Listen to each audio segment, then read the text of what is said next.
Polling agent তিনি তার দায়িত্ব ছিল নিরপেক্ষ ভূমিকা পালন করা এবং কোনোভাবেই ভোটারদেরকে তিনি কোঅপারেট করতে পারবেন না। তিনি শুধু দেখবেন বা তার যতটুকু সীমাবদ্ধতা আছে তার মধ্যেই থাকবেন। কিন্তু আমরা দেখেছি যে কোথাও কোথাও থেকে আমাদের তথ্য আসতেছে যে পোলিং এজেন্ট নিজেই ভোটারকে প্রভাবিত করার চেষ্টা করছে। তো এই জায়গাগুলো নিয়ে আমাদের অভিযোগ ছিল, এগুলো আমরা নির্বাচন কমিশনারকে জানিয়েছি। আজকে আমরা অভিযোগ দিতে আসছিলাম, সেখানে স্যার মিডিয়ার সামনেই আমাদের অভিযোগগুলো শুনেছেন এবং তিনি তার মতো বক্তব্য রেখেছেন। আমরা এখানে লিখিত অভিযোগ দেইনি, মৌখিক অভিযোগ মিডিয়ার সামনে দিয়েছি।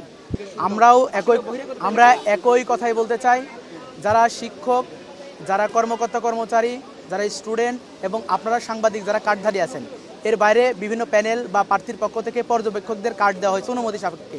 এর বাইরে যারা আছে তারা সকলেই বহিরাগত। আমি মনে করি আমরাও এই ধরনের তথ্য পাচ্ছি যে ক্যাম্পাসে বহিরাগত প্রবেশ করেছে।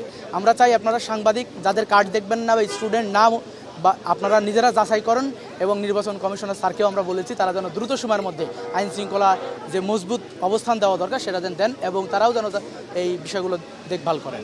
জি, প্রথমত কালির বিষয়টা হচ্ছে আমরা বলেছিলাম অমোচনীয় কালি দিতে, কিন্তু কালিটা মোচনীয় কালি। তো এ ব্যাপারে আমরা অভিযোগ দিয়ে গেলাম। আর আমি মনে করি কোনো পক্ষ নয়, যেটা নিরপেক্ষ সেই নিরপেক্ষ ভূমিকা কমিশন পালন করুক। আমরা চাই যেখানে যারা আমরা প্রার্থী আছি, যারাই ভোটার আছে, সবাই আমরা একই ক্যাম্পাসের, আমরা একসাথে কাজ করতে চাই।